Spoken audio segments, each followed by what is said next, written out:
রাহুল পুরো ফ্লপ। রাহুল কিন্তু আমরা এই 2-3 মাস ধরে দেখছি রাহুল কিন্তু সেইভাবে রান পাচ্ছে না।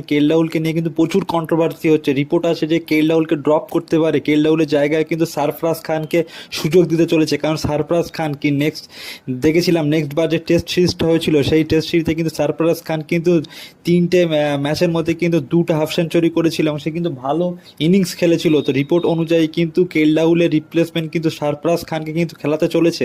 আর কিন্তু এই শুভমান গিলের কেরিয়ারে কিন্তু প্রচুর প্রশ্ন উঠেছে, কারণ শুভমান গিল কিন্তু মোটে রান পাচ্ছে না, না সে ব্যাট করতে পারছে, না সে মানে কি তাকে কিন্তু 3টে ফরম্যাটের কিন্তু ভাইস ক্যাপ্টেন করা হয়েছে ভারতের, কিন্তু সে যদি এমনই খেলে তাকে নিয়ে কিন্তু অনেক প্রশ্ন উঠেছে। ঠিক আছে, রিপোর্ট আসছে যে শুভমান গিলকে যদি এরকমভাবে খেলতে চলে তাহলে কিন্তু ঈশান কিষান শুভমান গিলের জায়গায় কিন্তু চান্স পাতে পারে, কারণ ঈশান কিষান কিন্তু দুলীপ ট্রফিতে বা বুচিবাবু ট্রফিতে কিন্তু সেঞ্চুরির পর সেঞ্চুরি করেছে। অ্যাজ পার রিপোর্ট কিন্তু